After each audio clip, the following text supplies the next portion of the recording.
Next question देखिए, ये सवाल कह रहा है कि भाई एक पोल है और उस पोल की जो लंबाई है 14 मीटर है, उसको हमने वर्टिकली फिक्स किया है एक टावर के टॉप पर।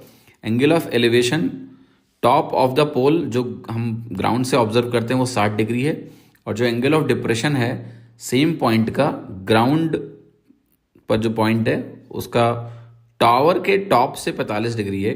हाइट बताना है टावर की कितनी होगी, √3 की वैल्यू आपको 1.73 लेनी है। ऑप्शन देखिए, ये दोनों ऑप्शन काफ़ी करीब हैं, इसलिए कैलकुलेशन तमीज से करना, ठीक है ना। 80 19 बहुत दूर नहीं है। तो कहानी देखिए ये है कि एक ऐसे टावर बनाना है हमको, लाइक दिस। एक ऐसे टावर होगा, टावर ये होगा मान लिया, टावर के ऊपर एक पोल होगा, यहाँ एक पॉइंट लेना है ऐसा कुछ, pole angle of elevation of the top of the pole. तो टॉप ऑफ द पोल का एंगल ऑफ एलिवेशन मुझे दिया है ये वाला एंगल, तो ये 60 डिग्री आपको दिया हुआ है। फिर कह रहा है ये जो एंगल ऑफ डिप्रेशन इसका है, एंगल ऑफ डिप्रेशन ये 45 डिग्री है, तो ये भी 45 हो जाएगा एक तरह से। ये हमें सॉल्व करना है। तो इन्हीं में डायग्राम को थोड़ा अच्छे से ड्रॉ कर लेते हैं इन ए बेटर वे। ओके, सो देखिए ये हमारा हो गया, सिंपली एक लाइन हमने ड्रॉ की। लेट्स से ये हमारा टावर है, ठीक है, ये टावर हो गया। अब हम इसके ऊपर बनाते हैं एक पोल। ये हमारा पोल हो गया, कुछ सीधा लाइन खींचते हैं जरा, ये पोल हो गया, ठीक। अब हम ग्राउंड पे एक पॉइंट लेंगे, there is a point on the ground. इस पॉइंट से हम इसको ज्वाइन करेंगे, इस पॉइंट से हम इसको ज्वाइन करेंगे, इसको हम ऐसे ज्वाइन करेंगे। तो यहाँ पर देखिएगा ध्यान से, ये वाला जो पूरा एंगल है ये तो मुझे 60 डिग्री दिया हुआ है। This whole angle is given is 60 degree, और यहाँ पर इसका एंगल ऑफ डिप्रेशन बोला गया है ना। अगर आप ध्यान से देखें, angle of depression of the same point on the ground, ठीक है, from the top of the tower. तो ये एंगल ऑफ डिप्रेशन अगर 45 दिया हुआ है तो ये वैल्यू भी हमारी 45 डिग्री हो गई, ओके। और पोल की लंबाई 14 मीटर है, तो ये जो पोल हमारा है, ये ऊपर पोल, ये 14 मीटर्स का पोल है। तो हमें टावर की ऊंचाई बतानी है, ये अगर x मान लो तो x निकालना है। कैसे अप्रोच करेंगे सवाल को, तो ध्यान से देखिएगा। सबसे पहले अगर बड़ा वाला ट्राइंगल हम गौर से देखें, बड़ा वाले ट्राइंगल का मतलब है ये वाला ट्राइंगल।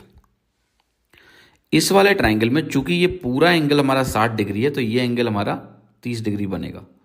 और जब 30 के अपोजिट 1 होता है तो 60 के अपोजिट पूरा √3 हो जाता है, ये लिख दिया। और ध्यान से देखना, यहाँ पर ये वाला एंगल 45 डिग्री होगा, तो ये 45 45 90 ट्राइंगल बनाएगा। 45 के अपोजिट अगर 1 है तो इस 45 के अपोजिट भी 1 ही होता है। तो यानी x की वैल्यू 1 यूनिट को करस्पॉन्ड करेगी। जब ये पूरी वैल्यू √3 को करस्पॉन्ड करेगी तो इतनी वैल्यू हमारी √3 - 1 को करस्पॉन्ड करेगी। मैं फिर से इसको अब फाइनली लिख देता हूँ। मैंने कहा कि चूंकि ये वैल्यू हमारी 30 डिग्री है, अपोजिट में अगर 1 होगा तो 60 के अपोजिट ये पूरी वैल्यू √3 होगी, 45 के अपोजिट ये वैल्यू हमारी ये 1 के बराबर होगी, 1 यूनिट। तो इतनी जो वैल्यू है, जो 14 मीटर की हम बात कर रहे हैं, ये जो लेंथ है हमारी, ये लेंथ हमारी करस्पॉन्ड करेगी √3 - 1 को। अब मुझे निकालना क्या है, मुझे 1 यूनिट की वैल्यू निकालनी है। तो आप कहोगे √3 - 1 यूनिट 14 मीटर को करस्पॉन्ड कर रहा है, तो 1 यूनिट हमारा 14 बटे √3 - 1 को करस्पॉन्ड करेगा।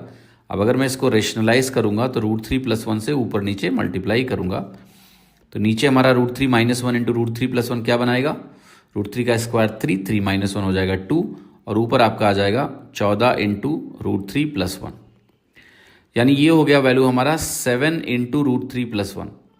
7 इंटू √3 + 1 कैसे सॉल्व होगा, ये होगा 7 इंटू 2.73, ठीक है। √3 की वैल्यू 1.73 रखा तो ये मिल गया। अब मल्टीप्लाई कर लेते हैं, 7 3 21, 7 7 49 और 2 51, 7 दूनी 14, 5 19, 19.11 मेरी वैल्यू आ गई, और 19.11 मेरा आंसर क्या है, बी, ठीक है। तो बी हमारा उत्तर यहाँ पर करेक्ट हो गया, क्योंकि हमसे पूछा ही था अप्रॉक्स वैल्यू। तो 19.11 के नज़दीक की जो वैल्यू यहाँ ऑप्शन में दी है वो 19 दी हुई है, तो 19 आपका